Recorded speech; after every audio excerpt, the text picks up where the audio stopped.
In Chapter 4, we learned a technique about how to solve a system of equations where we either graphed them or we did some sort of algebraic manipulation to them to get their intersection point. And we can also use that for other types of graphs. It doesn't just have to be linear. So let's look at how they would work with a linear and a quadratic. So to recap, the three techniques that we learned were graphing, substitution, and elimination. Let's see how that works. First one, they're telling us they want us to do by substitution. Now remember, substitution was where we said, well, if they both equal the same thing, then they must equal each other. So I'm going to take this part right here and set it equal to this part.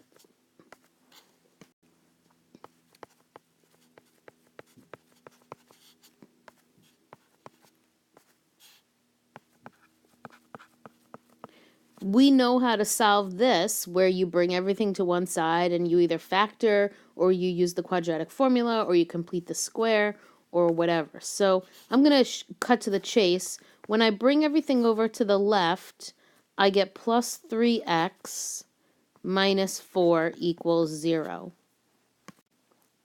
I'm going to use a little bit of my advanced knowledge and say that that is definitely factorable. X plus 4, x minus 1.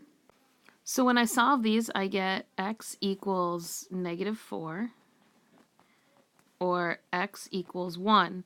But remember, this is a system, and the answer to a system is where the where the graphs intersect. What are the coordinate points? So I really only know half of the answer. I know that one of them starts with 4, and the other one starts with, negative 4.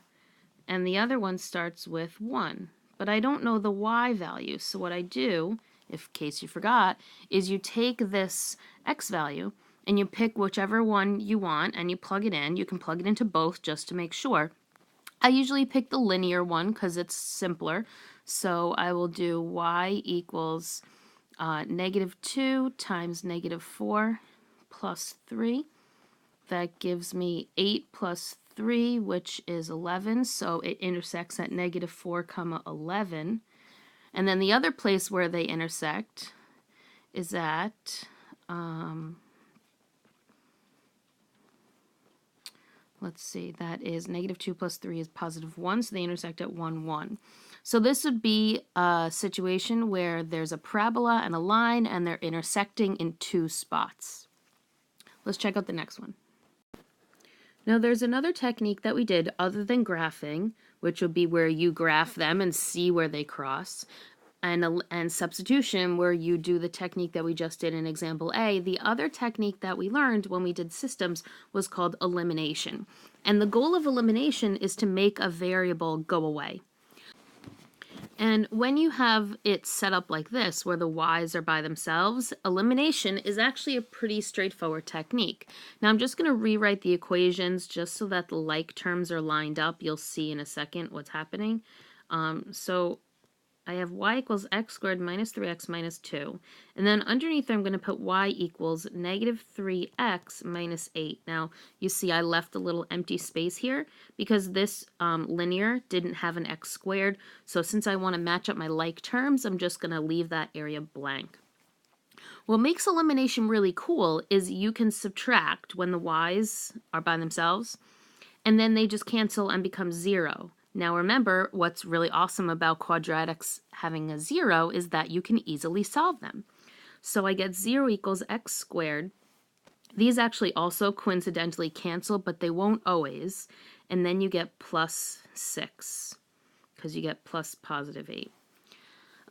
So now I go to solve, and I'm going to subtract 6 from both sides, and I get negative 6 equals x squared. When you go to take the square root, you can't. Because you can't take the square root of a negative number, so the answer is just no solution. So this would be a situation where you have a parabola and a line, and they don't ever cross. All right, let's check out example 3. Which statement about the system is valid? So here we have a quadratic, and we have a linear. So we know that they could intersect once, they can intersect twice, or they can not intersect at all. And when you have a multiple choice question, before you start randomly solving it, you should look at the choices because you can cancel out some of them probably. Choice A says there is one solution because the graph of y equals x minus 3 has only one y-intercept. Now, if you think about these equations, the y-intercept doesn't impact where they're going to cross. So that one can't be true. The second choice says there is one solution because y equals x minus 3 has 1, 0. Well, it does have 1, 0. It'll cross the x-axis once. But where this line crosses the x-axis isn't going to have an impact on where it's going to hit the parabola. So that one's out. Letter C. There is one solution because the graphs of that and that intersect at one point. They could, so that's a possibility.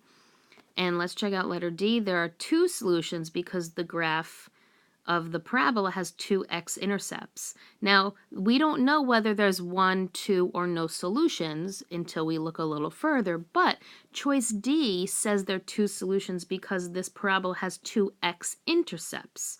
Now, just like earlier, right, in letter B and A, the fact that this parabola hits the x-axis twice isn't related to where it's crossing that line.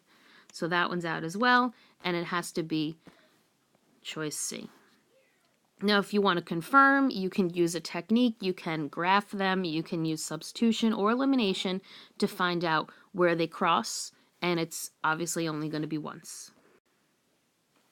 If you have any questions, write them down and ask me when you come to class.